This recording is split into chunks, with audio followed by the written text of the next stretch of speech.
I'm Kate Winkler Dawson. And I'm Paul Holzer. This is Buried Bones. Hey, Paul. Hey, Kate. How are you? I'm doing well. I had to take a little break. I didn't want to see any vodka.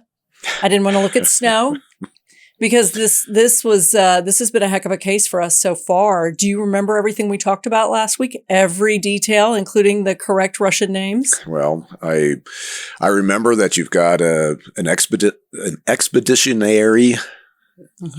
Is that right? Expeditionary. We'll say yes.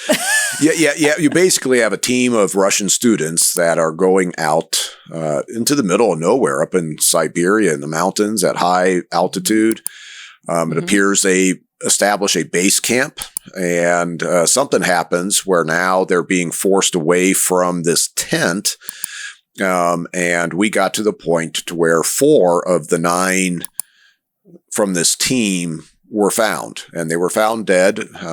2 were found by a campfire, and they had evidence that they had been beaten, maybe torture. And then you have 2 others were found even further away up the side of the mountain with similar types of injuries. But however, none of the injuries to the 4 victims were determined to be fatal. And the experts said that all 4 probably lived through their injuries, but died of exposure out there. Yes, you did an excellent job, I would say, of wrapping that all up. And then we've got 5 more people and a lot of theories floating out there, starting in 1959 all the way until now, recently. So let's pick it back up with the search. So we know that we found Yuri and Kriva and Igor and Zina. Yep. And now we are back to our search.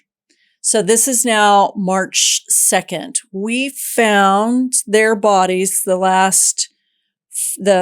4 bodies on February 26th and on February 27th. So you're looking at 5 days later, maybe. We have another discovery. No, 3 days later. Okay, so about 3 or 4 days later, we have another discovery.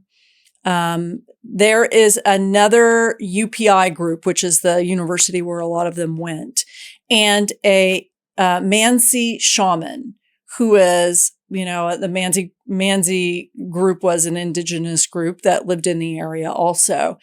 And they find another tent that the group had constructed in late January before they went to that barren slope where the big tent was found. So nearby is what's called a labaz. Have you heard of that? I had not. No. So it's a large food storage platform above the ground, and so it's a campsite, and there's a little more than half a mile away from that is a Mansi chum, which is a little temporary dwelling, almost like a teepee. And I have photos of those if you're interested in looking at them. But we are not far also from where we find our next victim. Yeah, I don't know if I need to see the Mansi chum unless there's actual evidence found in there. For me, it's interesting that this tent they determined was constructed before the other tent. So this is showing the sequence of how they traveled, if you will, and they left a tent in place. Mm-hmm. And then moved on. Okay. And it sounds like nearby, I don't think they built this labaz. I don't know if they were using someone else's. We don't know right now. Or this chum, but assuming they're reading this from journals, also the description of the way the group has been traveling. Sure. So the day after the autopsies on the first 4 were done, they find another one of the hikers. His name is Rus Teek, and he is found on the slope that is just a half a mile from the cedar tree. So he's close to Igor and Zina, but they did not find him initially when they found Igor and Zina. Okay. Rus Teek is found lying face down, pointed toward that tent. And it looks like he too had been trying to get back to the final shelter. So, this is just like a mile from the large tent that had been collapsed and cut. And his head was pointed kind of towards that tent. And it looked like he had been kind of trying to get back to it, is what they say. His head is angled backwards. His left arm is drawn back but straight. His right arm is bent at the elbow. His fingers are clenched, and both legs are bent. His body covers an icy patch, indicating that he remained alive for a short while, laying in the snow. I don't know. Maybe you can tell me in a second what that means. His watch is 8:45. That's what the time in on that is on that. And the other one was, it was like a 5:31. Right. Yeah, 5:31. And then I have more information on him, but I figured you'd want to stop there. Well, I think there really isn't anything that stands out about the actual positioning of these bodies. This, with what we're seeing with Rustique, that just sounds like, a position that he could have collapsed into. The clenched hands that we've seen with several of the victims, this just may be a result of them trying to keep their fingers warm, right? So it's probably not indicative of any type of fisticuffs that they were involved with at the time of their deaths. So I think the ice found underneath Rustique, and what the conclusion that they are drawing is that he stayed alive for a period of time.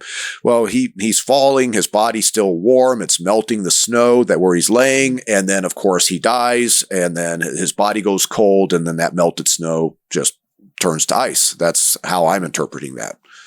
Yep. And he is the most warmly dressed so far of this whole group, of the 5 people who have been found. Okay. So he's got a hat and a jersey on and a shirt and several different shirts and a cotton sweater. But, he's still not the way he should be, dressed the way he should be out in this cold. He has socks on, and he has one boot, a black felt boot. So here are the injuries that they can see. Okay. His head on both sides is badly bruised. Across his face and arms are abrasions and scratches, as well as dried blood. The right half of his face and his lips are swollen. His fingers have 3rd and 4th degree frostbite. The skin on his feet is water rotted. His May 8th autopsy shows that he suffered a fall or was hit on the head because his left frontal lobe had been fractured, causing an internal hemorrhage. Like the other victims, they say none of these injuries would have been fatal. And there is livor mortis on his back, even though he was found face down. Yeah, so he, just like the other 4, he's being beat. It sounds, his state of dress is entirely consistent with probably he's in the process of taking off his heavy, winter gear, and is interrupted. He still has one boot on. It doesn't sound like, whoever did this to these victims didn't allow, Rustique to, put a boot on, so that might be indicative that, he had come in from the cold and is taking off his outer garments when being interrupted. Or he, maybe he gets a chance to put a boot on, but then he's marched out into the cold. And it sounds like maybe because he's a little bit warmer dressed, he was able to get further towards that original tent. But then he's found. After he dies, the lividity sets and he's face up, and then he's rolled over for some reason. And it may just be a check. Is this guy alive? Or is he dead? Well, let's continue on, because now we're missing 4 people. And now we're having an investigation kick off that is going to be prejudiced pretty quickly. Remember I told you about the Mansi people, the indigenous people who were there. I'll tell you about them a little bit. So they are semi-nomadic reindeer herders, and they're fisher people. They're indigenous to Western Siberia. And of course, because of what I told you about the chum and food storage space that people knew was Mansi, they're immediately targeted. And there are rumors that they had murdered these hikers because maybe the hikers had trespassed on their sacred land. And there's another theory that the Mansi murdered the hikers for sacrificial use in a ritual. And so this, kind of really gets into some of the wilder theories, but we still have 4 more people to find. Yeah, at least with the victims that have been found, the way that they were, beat and then died from this exposure. I mean, this doesn't sound anything like, the Mansi trying to get people for their rituals. That's laughable as far as I'm concerned. I don't know anything about the sacred land aspect, but also it's, what has been happening over time at this location.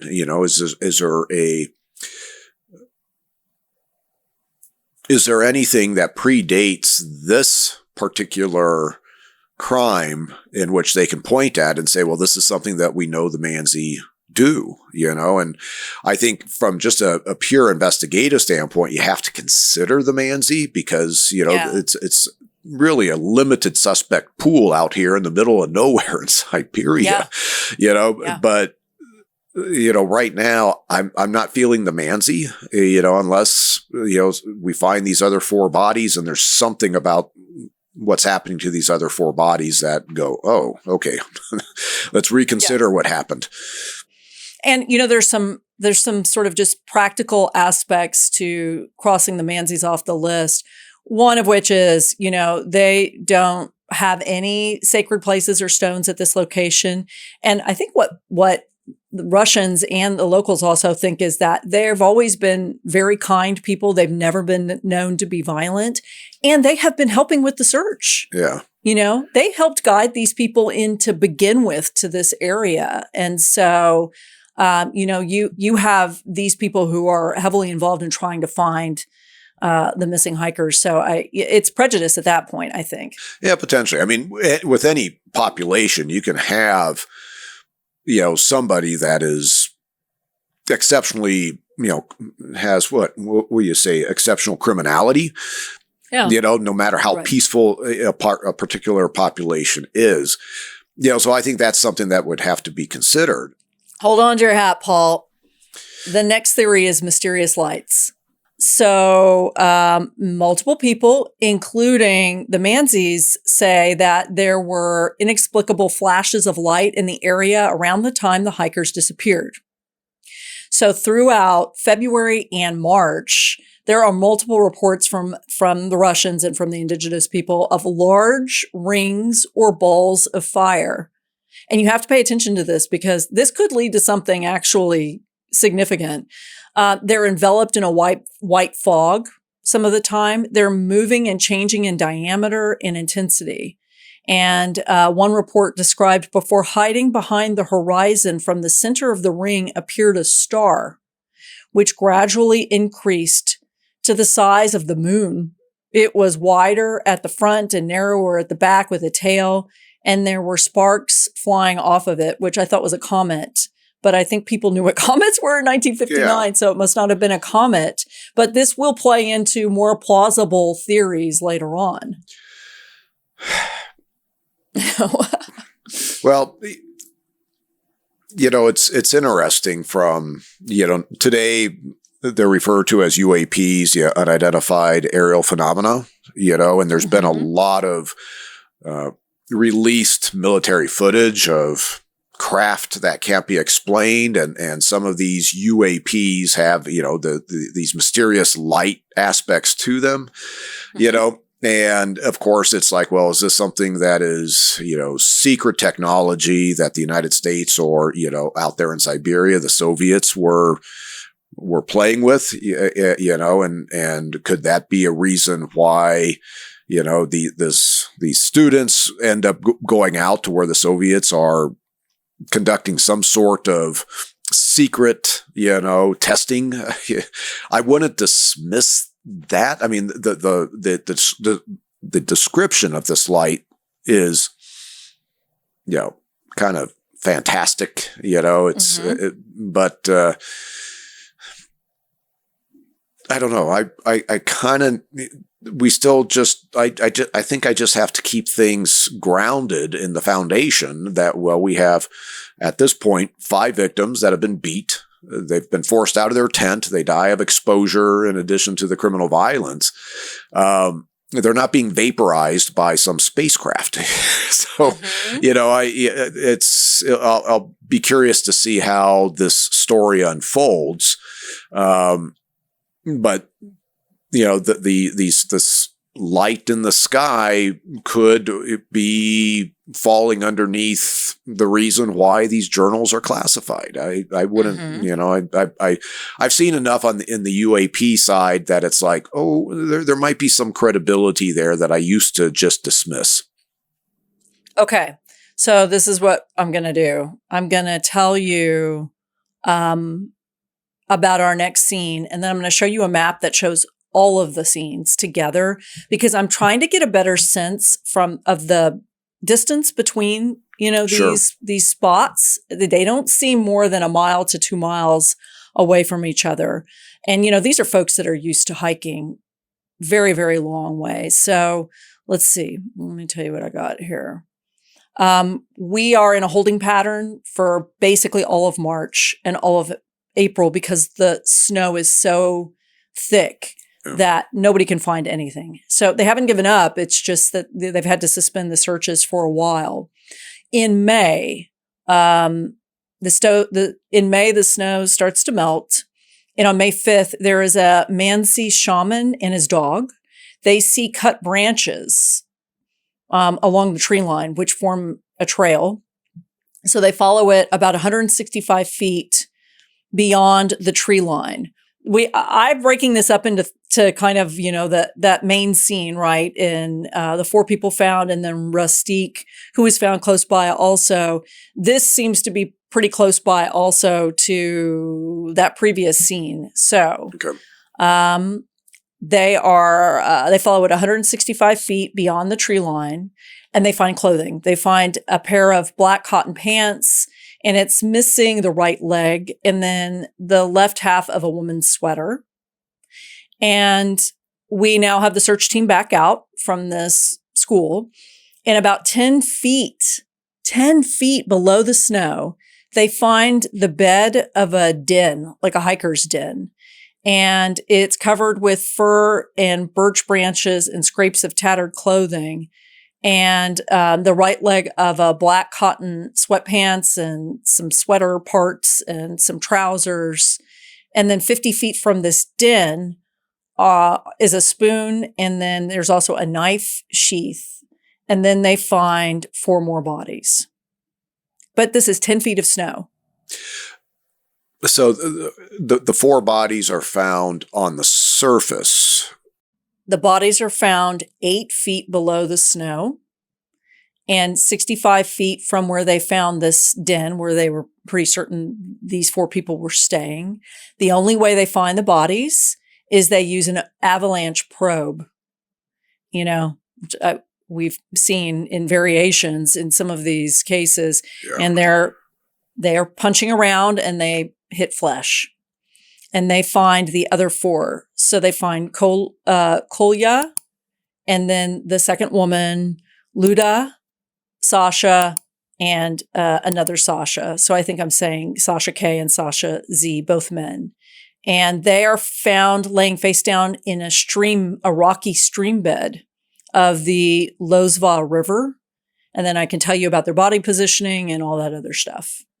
And then you can look at the map if you want. If this might be a good time for you to also look at the map. Oh, okay. It's almost like a straight line, straight shot. Yeah, I definitely was envisioning something very different in terms of how these bodies were located to each other. But fundamentally, this map, I guess I call it a map. It's showing the damaged tent in the upper left-hand corner. Mm-hmm. And then in the lower right-hand corner is the creek. And that's where this current 4 sets of bodies are found. And then in between the tent and those 4 bodies are the bodies of the other 5 that lead up to this cedar tree with the broken branches. So that linear pattern, I guess, would make sense in terms of, they're being marched in a certain direction. Mm-hmm. The 4 bodies, it sounds like those 4, were able to construct a shelter, in the snow and survived for a period of time. Mm-hmm. Now, under that scenario, then I would not expect them to, have been beaten and everything else. But you're going to be telling me, what the autopsy results are, right? I am. And I wanted to look real quick. There's a diagram at the end of that talks about a wind slab. And I think that is the den that they're talking about. But I want to look and see the information. Or do you think that's something different? No, that makes sense. In essence, it looks like they found a ridge in the snow that they may have even, enhanced. And then there's a tent that's put down into this, this gully, if you will. So they're using this snowbank as a wind shelter. So it's just maybe a survivalist skill, that they knew how to enact. Yeah. And, I guess the question is is this something that was built that they knew about and they headed in that direction after they got forced out of the other tent in their, underwear, basically? Or did they construct this after they had been marched out of that original tent? Well, let me give you the autopsy results and clothing and all of that good stuff, and maybe we'll have a better idea. I mean, I think they must have dug this den, and, I don't know what the sequence is just yet, but let's see. So I had said before, they're laying face down in a stream bed. The men's heads are in the direction of the stream's current. So going with the current. Luda is her name. Luda is laying on a natural ledge. Her mouth is agape and her head is directed against the current. Water flows over her. All the victims are badly decomposed and all have suffered violent and catastrophic injuries, they say. And then I can give you more information. But the note is nobody has a penetrating wound anywhere. Okay. Well, if we back up to when this all likely happened back in, end of January, beginning of February, that creek is not flowing, right? That's solid ground. It's ice, it's snow. So my sense is that those bodies ended up at this location when it was just snow. And then, of course, now out in May, things are starting to melt. There's now this creek, and those bodies are in the water. And I guess I'm curious about this shelter. Did they live in that shelter for some significant period of time before they ended up dead? But with the catastrophic injuries that you're talking about, maybe they got away after the initial abduction. And then somebody tracked them down later and sounds like, I don't know what the autopsy results are, but sounds like injured them. Well, let me tell you. So let's start with Luda.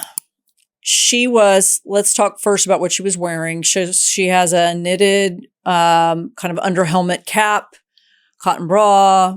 She's in a t-shirt, checkered shirt. She's got a sweater. Not particularly warmly dressed. One of the sweaters belonged to Kriva, who was our, first victim at the top. On the bottom, she's wearing men's satin briefs, a gray woman's belt with garter bands, light brown cotton stockings, black cotton tights, and cotton pants. And on her feet, she's wearing 2 pairs of cotton and wool socks. Her left leg is wrapped in a scrap from a wool sweater and a sock.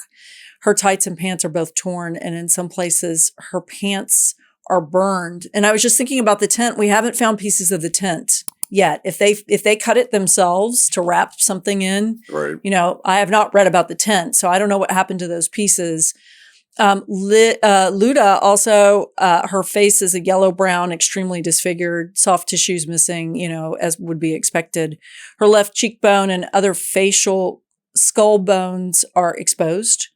Her nasal cartilage is flattened. Her eye sockets are empty. The tissue of her upper lip is missing, exposing her teeth. So lots of her chest is crushed. Her left thigh is bruised, and her hands and feet are gray and purplish in hue, and they have water rot. So is that all decomposition, being in the snow for months? Yeah, there's no question that there's a fair amount of decomposition happening. I wouldn't be surprised if some of this, loss of tissue around the face, the eyes missing. I mean, there could be some animal activity that's occurring, and again, I don't know what types of animals are out there. You could even have certain types of birds that may be, feeding on these now exposed bodies. With the injuries, her chest is crushed, is what you said, that. Mm-hmm. I'm not sure if that could be, compression as a result of being, buried under, a tremendous amount of snow, or if there's something else going on there. But it's just, for me, I think what I want to try to tease out is, well, what exactly is the sequence? Their state of dress is just like the other victim's state of dress, and we know that they made it out to that, what I'm going to call the base camp, where all the, the heavy gear is and the skis and everything else. And now these four appear to make it out to this secondary tent location. They're experienced hikers. They've been out there for a period of time. They probably headed towards that when they were afforded the opportunity to, knowing that was their best chance to survive for as long as possible. Mm-hmm. But the injuries that they have, it's like, okay, how do all 9 end up getting, beat? Mm-hmm. And then some are let to, wander off. It's a very curious set of circumstances. It is. And we have a couple of more watches, which is interesting. That gives us some time. So let me first tell you about Kolya. So he, and along with one of the Sashas, they're both the best dressed. Lots of clothing on. There's a warm sweater, they've got fur-lined jackets on, and that they're the warmest out of everybody. And I'll tell you about Sasha, one of the Sashas, in a minute. He has a fur hat on. Now, the clothing is interesting. So remember, I told you that Luda was wearing Krivo's sweater, right? And Kolya was wearing the fur hat and coat that belonged to Luda. So he's wearing Luda's clothing, and Luda was wearing something from Krivo, who was at a different location. And he has 2 watches.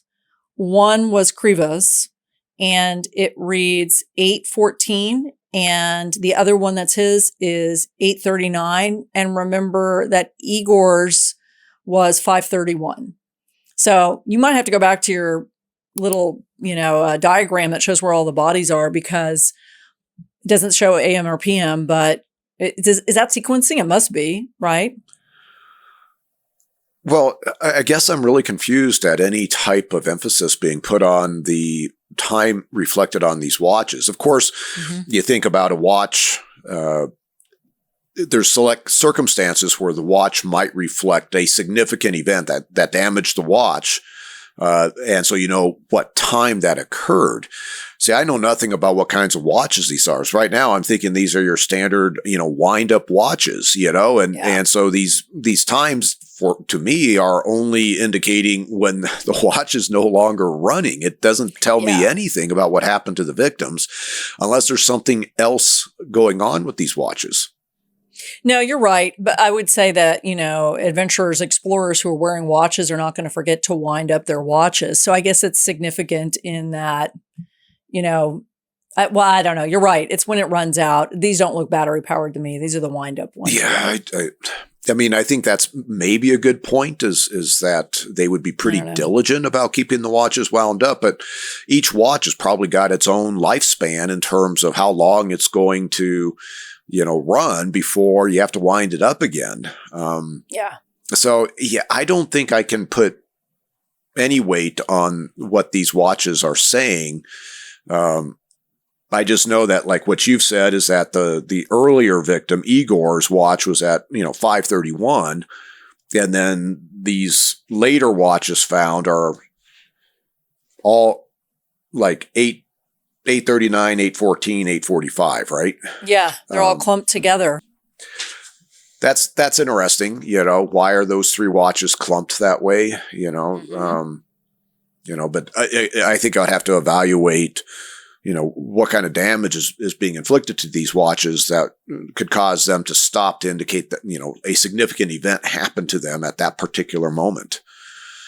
Well, let me tell you about, when the searchers find Kolya, they said their only observations were that his face and his body were greenish gray and his right arm was bruised. And then all of his extremities were water rotted. But the autopsy, if I skip down to that, says that he died of trauma to the right side of his head because his temporal bone is fractured in multiple places, extending to the frontal and sphenoid bones. Okay. Some of his skull had penetrated his brain. I wouldn't eliminate, let's say, a fall onto a rock, but I mean, this tends to indicate that you have a significant blow being inflicted to his head. But he's one of the ones that appear to have survived for some period of time, utilizing this den, living there, right?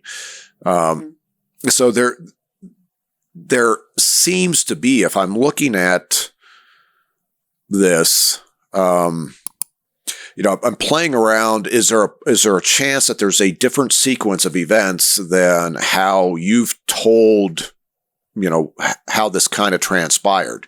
Because you kind of started with the bodies that were found closest to the base camp. And then each time you have bodies that are being found further and further away. You're moving downhill, basically, down that slope. Yeah. I'm not sure that necessarily is the right sequence on how these victims were, killed by the offenders, even though some of them died due to exposure. But we know, I think we know with the base camp, just because of all the items that are found at the base camp, they all made it to that location, and they would not be going outside without their gear, so that does suggest, I think, that the base camp is probably the origin. And then there's this distribution. Well, I don't know. To be frank, I'm not sure about the sequence, but maybe the way that you've unfolded the findings of the victims may also be the sequence in which these victims were killed. I'm not convinced just yet, though. Okay, I don't know conversion. I can do it for you. Meters to. I mean, are you good at conversions, or do you want me to look it up? Well, because it tells us where everything is. I can convert, but I am pretty good with the metric distances as well. So you can just tell me in metric. Yeah. So just so that everybody knows, the distance between the big tent and the cedar tree that had broken branches in that little fire area was 1,500 meters. Okay. So between the base camp and the tree where the first grouping was found, the distance between the tree where the other bodies were sort of strewn about, and the stream where you've got these three bodies found is 75 meters. Mm-hmm. So much closer. So what would that say? If this is a crime, they're driven out, right? 1,500 meters away, but the last set of bodies, they have time to dig a den, or maybe they didn't dig the den and it was there already. I'm just confused about where everybody is sleeping and for how long. But they, then they said based on stomach contents, they were only alive for 6 to 8 hours after they left that tent.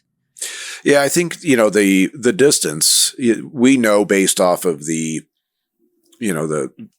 impressions leading from the base tent, these victims are being forced out of that tent. They're not leaving that tent voluntarily. And it appears that all the victims are found in this somewhat linear pattern, some closer to that tent. But still, the first one, the closest victim was this Zena. Mm-hmm. Yep, Zena's up first. Zena, and then it's Rustique. So, but fundamentally, they're about, and I'm just going to guess because it's not, this diagram is not to scale, but it looks like Zena being the closest to the base camp, she's found roughly 750 meters, halfway between the tent and the tree. Then you have another 150 meters, and then you find Rustique there. 150 meters. I mean, think about, roughly 1.5 lengths of a football field. Okay. And then another 180 meters. And then now you have Igor's body being found. Again, you have, 1.5, maybe almost, closer to 2 football fields away. So there's some significant distances between where these bodies are found. Then you've got Yuri and Kriva that are found basically at that tree. And they're found first. And they're found first. So people are walking over Zena and Rustique and Igor, right, and they're not found for several days. So it's because they were close to the fire? Is that why Yuri and both Yuris were found first? It may have just had to do with the terrain, that their bodies were on the surface, and the other bodies preceding theirs had been covered by snow due to weather. But it doesn't indicate necessarily that Yuri and Kriva were the first ones. But I think what's significant is that Yuri and Kriva, as you mentioned, are by the fire. So did they build the fire, or did the abductors build the fire? Don't know. And then you get past them by only 75 meters. And then you got the other 4 that appear to have been, possibly living out of this den. So it's that linear pattern, I think, is interesting. The further they got away from the tent, it appears that there was more time being spent at the locations where these bodies are being found. Yeah. And so is it possible that, the first, the ones that are found closer to the tent died or were killed, first, and that these other victims were allowed to live for a longer period of time, though they are, being beaten on. And then why are those victims allowed to live longer? Why are the offenders interacting with them more? Is there anything particular about their victimology that would suggest that they had more and greater importance to the offenders than the other ones? Well, let me tell you the rest of the autopsy results and then about the 2 Sashas, okay, which might help. So we established that Kolya had trauma to the right side of his head. And we talked about the bones, that some of the skull had penetrated his brain. Yeah. So Luda, the woman, her death had been determined to be a result from massive hemorrhage into the right ventricle, multiple bilateral rib fractures, and internal bleeding into the thoracic cavity. The examiner said that the force that he saw was something he would see in somebody who was in a car accident at very high speed. So does that mean she's just been beaten on and died from those injuries? And there's nothing in nature that would have happened to her naturally. I would say those injuries would suggest that she is, when you say beaten, yes, but she's being stomped, she's being kicked. That's what it sounds like to me. Okay, let's move on to the other 2, the 2 Sashas. This is where the Sashas are found. They're holding each other. So Sasha K lies curled behind Sasha Z as though he's trying to keep him warm. Sasha K is wearing a velvet undershirt, checkered shirt, a sweater, a couple of sweaters, and a ski jacket with a torn zipper. And there are burn spots, like from the fire previously, and tears. On the bottom half of him, he's got a blue satin briefs and some underpants and ski trousers, and he seems to be pretty warm too. And some overalls that belonged to Yuri, who was at the first place. So on his right foot, he wears cotton socks and burned wool socks. And his left ankle is bandaged in gauze. Sasha K, his neck is twisted. His face is yellow-gray with purple spots, which we expect. The skin around his eye sockets and eyebrows has been torn off, revealing the bones of his face. His eyeballs are wrinkled and sunken. His nose is flattened. His fingers, everything is bad because of the wetness. Now, let me tell you what they say he died of. His autopsy indicates that low temperatures caused his death. There's no speculation on how his other injuries, particularly the deformation of his thyroid cartilage, influenced his death. Okay? And then I have Sasha Z, whenever you're ready. What do you think about that? Deformation of the thyroid cartilage? I'm trying to figure out where that would even be. So the eye sockets and the eyebrows have been torn off, revealing the bones of his face. His eyeballs are wrinkled and sunken deep into his eye sockets. His nose is flattened. Yeah. And his fingers and feet are putrefied in the wet environment. Yeah, everything there sounds like, decomposition, maybe some, mild animal activity on the face. Anytime there's damage in the neck area, that's where I'm going. Was there possibly a blow to the front of his neck? Was he strangled? But it sounds like exposure is what killed Sasha K, right? You're right. And don't you think that's odd? So far, this is the only person who hasn't had the life beaten out of him, basically. They don't find any other injuries, and he's holding one of the other people. The thought has fleetingly gone through my head, could somebody within this group have been responsible for, in essence, this is a murder-suicide. Yeah. And so if you have somebody that isn't showing, violence being inflicted on them, then you start speculating that maybe that person is responsible for killing the others. It's just that how does one person in this group get this entire group to march out of that tent? Yeah, I just don't see that happening. And they didn't find weapons or anything like that. Yeah. There's no gun or anything like that. So I think that, the abductors, they had a level of control over all these victims. All these victims knew as soon as they left that base tent, they could not survive very long at all. Mm-hmm. Yet they were forced out of that tent. So these offenders, and could one person do this? With nine students, though, if the one offender has a gun, I mean, it's possible. My sense is it's probably more than one offender. The campfire is intriguing, particularly with you have at least one of the victims of the four that are found in the creek were showing evidence of sooting or burn marks. Mm-hmm. So that would suggest that they were also at that campfire. Did the offenders lose control of those four at the campfire and then had to track them down? So there may be some sequence information there.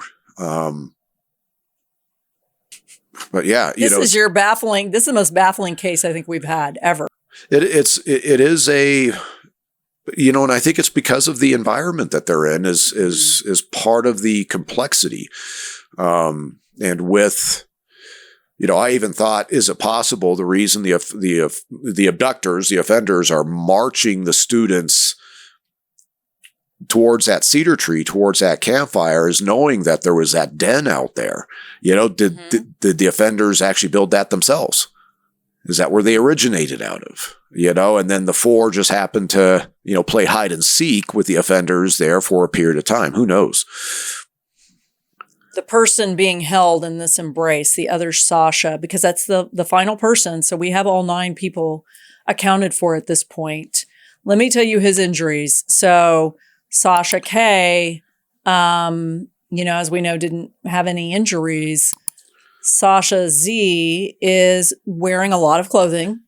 One of the top 3 wearing a lot of clothing.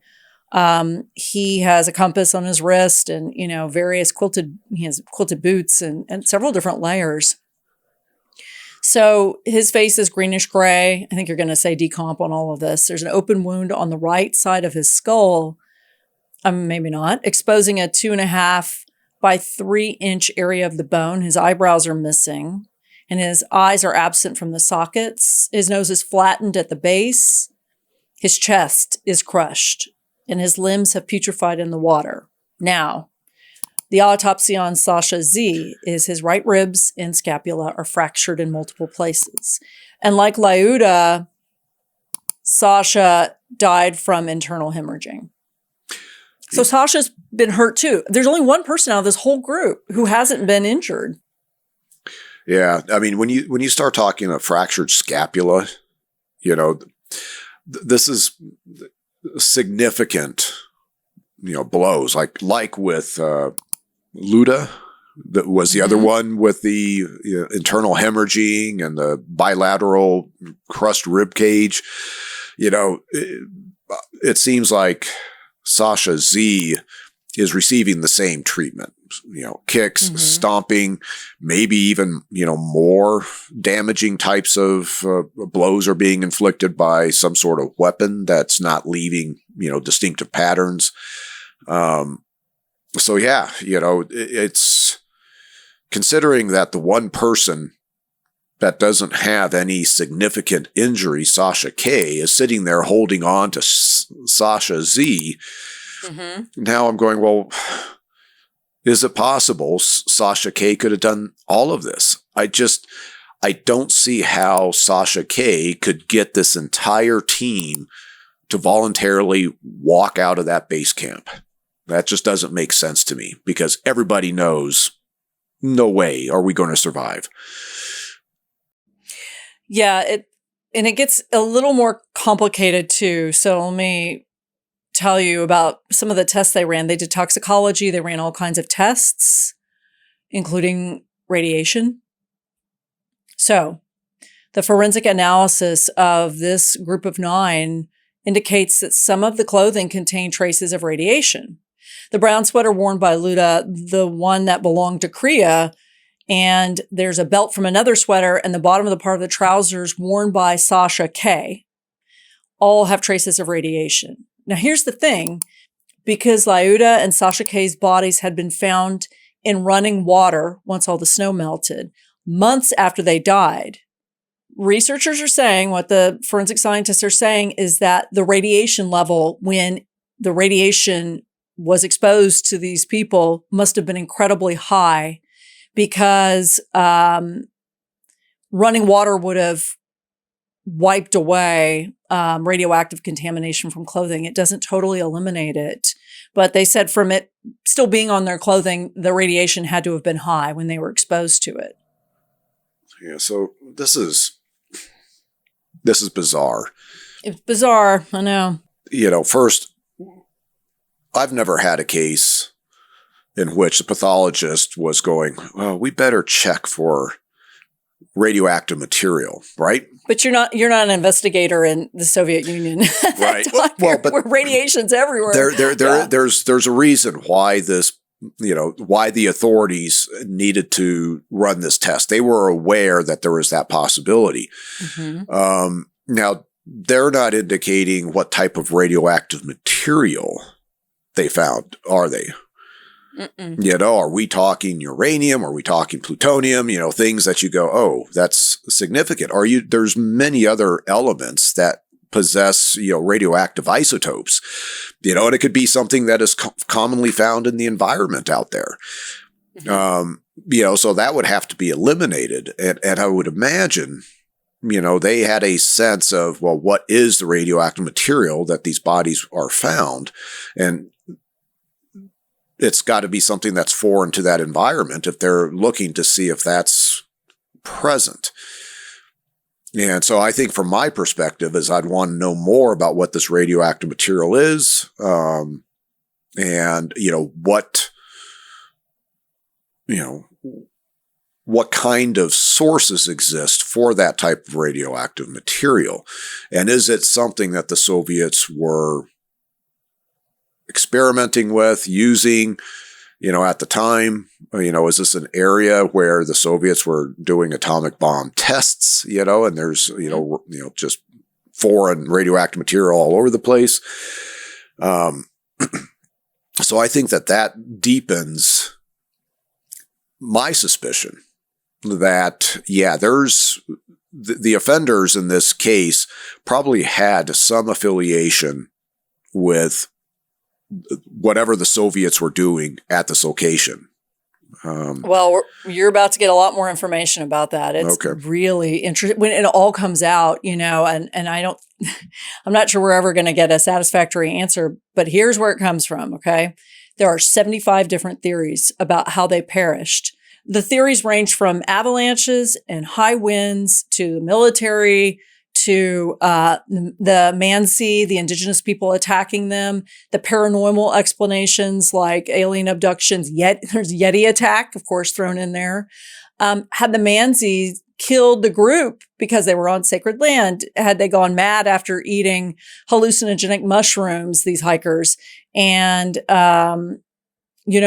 the Mansi would dry out these mushrooms and they would hang them on the trees to dry. Did they find all these mushrooms and eat those? Had the hikers stumbled into a secret zone for testing nuclear weapons? Were they the victims of a military experiment?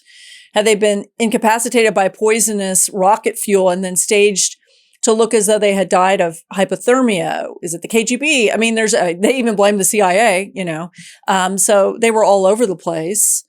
So they closed the case in 1959, and the Soviet Union says that they died from a compelling natural force, and they blamed the leader, who was Igor. So Igor's last name was Dyatlov, and they named this part of the mountain after him. They named it Dyatlov Pass, but the government ultimately blames Igor for leading them in the wrong direction where they had intended to go. So they close this case, but then weird things start to happen. The lead investigator gets transferred to a small town in a completely different country.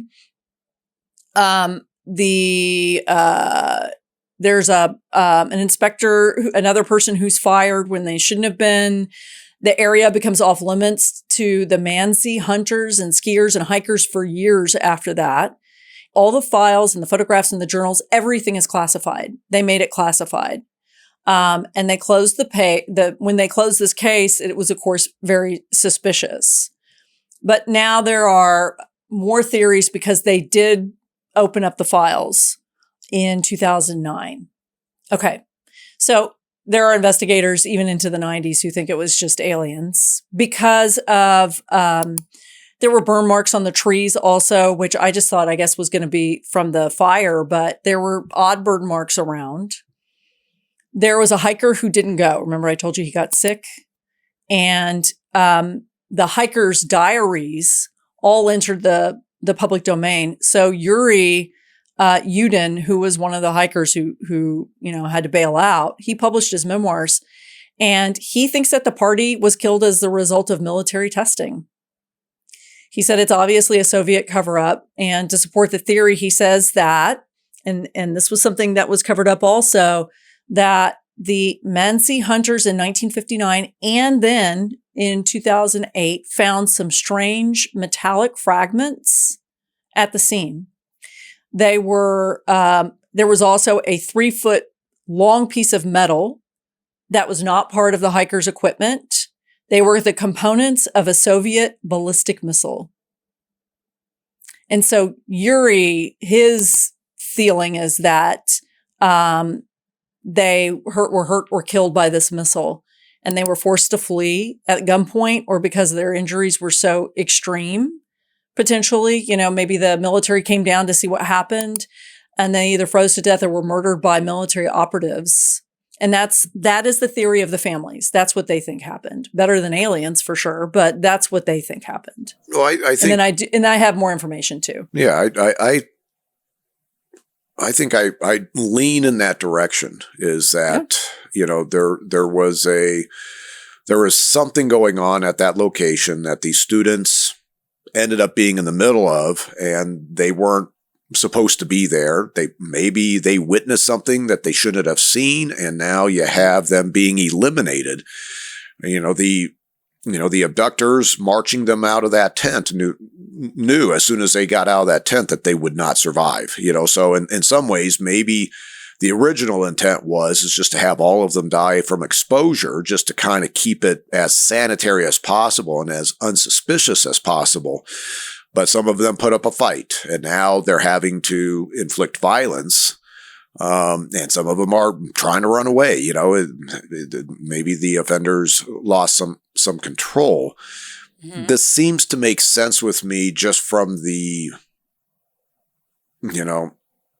classified nature, the way the case was originally closed very quickly back in 1959. Authorities wanting to test for radioactive material. That all just seems to add up. Now, they weren't injured because of a ballistic missile. I don't buy that at all. Maybe there was a ballistic missile that, detonated, and there were some military personnel that were part of that experiment and then saw the students and go, they can't be seeing this. There's top secret stuff going on here. So I kind of am on board with that theory for sure. I'd be more comfortable if I could, better sequence what's going on to try to figure out, exactly how the offenders, ultimately got all 9 of these students, and controlled them and killed them. And I'm just uncomfortable with, what I know about this at this point in time. But I think I agree with the families. This is what it seems like from my perspective. Well, let me tell you, they did launch missiles in this area, but the Soviet government says they didn't land anywhere near that location. Take that for a grain of salt, obviously. The case is reopened in 2019, just a few years ago.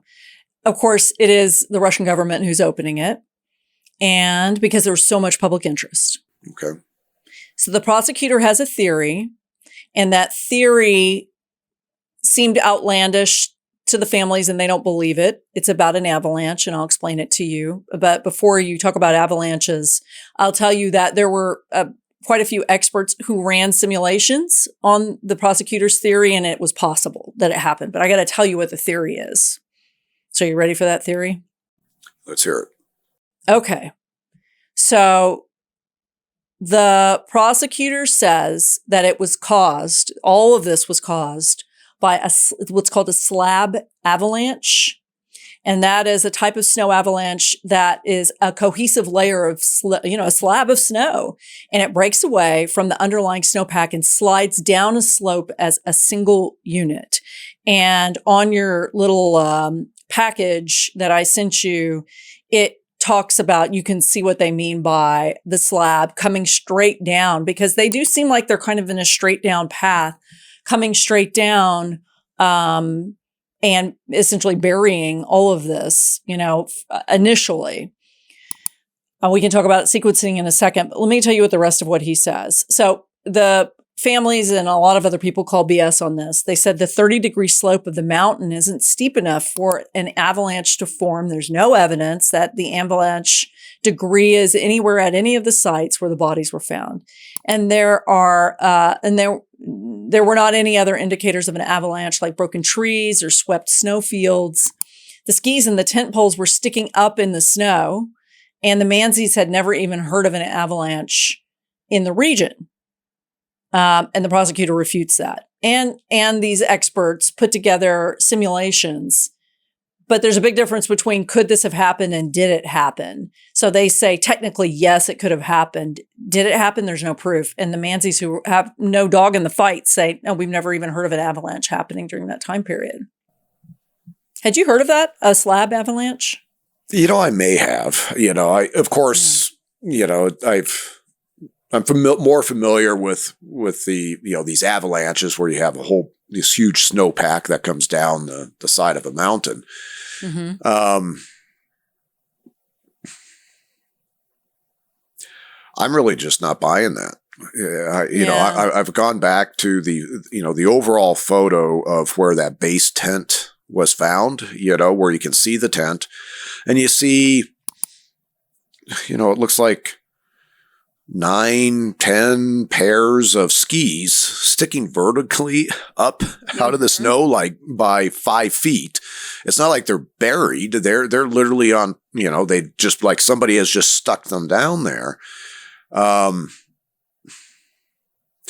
did, early on comment about the snow on top of the tent fabric. It looked chunky, like somebody had put that on top. But, going back to, you've got that cedar tree where somebody has built a fire. You have 2 bodies that are there. Then you have the 4 other bodies where it appears that they may have been trying to live out of that den for some period of time. So under the avalanche theory is the first 3 victims that were closest to the tent, their bodies, did they succumb to the avalanche, and then the others survived it, but they, just didn't have sufficient gear to handle the elements. But when you start talking about crushed rib cages and broken scapula, could that have happened in an avalanche? Sure, but how long is somebody like that going to survive afterwards? I'm really, I think I agree with the families. That's just not passing muster from my perspective.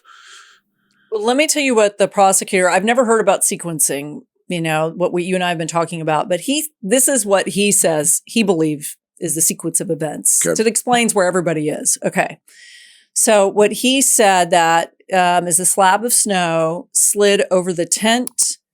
And this was not part of the avalanche. This was like an initial slab of snow, which would have indicated an avalanche. The hikers evacuated the tent. They headed to the safety of the tree line, and they started a fire near the cedar tree. But they said that there were different levels of broken branches. He said that maybe they found it too hard to start a fire with the young tree branches below. So they felt compelled to climb the tree and break off the larger branches, which, they're trying to explain why, like I said, there's different levels of broken branches.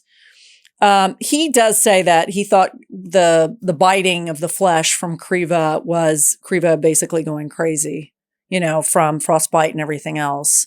But he thinks that the skiers cut off their clothes to stay warm from initially whoever died first. And that's why we end up with all of this switching of clothing. 3 tried to return to the tent, we talked about before on the slope, but became discombobulated and froze to death. He said he blinded 2 people and led them 90 feet downhill from where the tent had been discovered, and he asked them to find their way back, and of course they couldn't. The remaining 4 hikers dug out the snow den, but it was hollowed out by the river, and as a result, it collapsed. And this is where the severe blunt force injuries came on the hikers that were found there. And then, of course, you've got scavengers and everything else. And so that's why he was saying there was a difference between the times when people died. So he's trying to sequence it. And that's what the prosecutor says. And then you have bodies that have been turned, right? Because of the lividity. And maybe taking off clothing, right? Maybe they got flipped over when other people were trying to take their clothing off. Because I don't think the people in the den, let me look, I'm not sure if there was lividity on those folks. Let let's see. Well, Luda? they may have been so decomposed you wouldn't be able to tell. True. Because Yeah, they were you're found right. like 5 months or 3 months later. Yeah. I'm skeptical about the avalanche theory. I'd want to see more. It just seems, I think I still have to go back to the government classifying this case, classifying the journals, authorities knowing to look for radiation. There's something along those lines that suggests something more nefarious than, a natural accident. I don't know. I will agree that the totality of the injuries across all the victims, I can't say with confidence, well, this is definitely homicidal violence, and could much of it be accounted for by, being, in an avalanche, possibly. I've just, I think I've just got a healthy amount of skepticism on that, as I do on everything else on this case. This is one where I'd have to roll up my sleeves and really dig into it before I maybe got confidence about one theory over another. And then you would ask me to try to get all the files from the Russian government. That's right.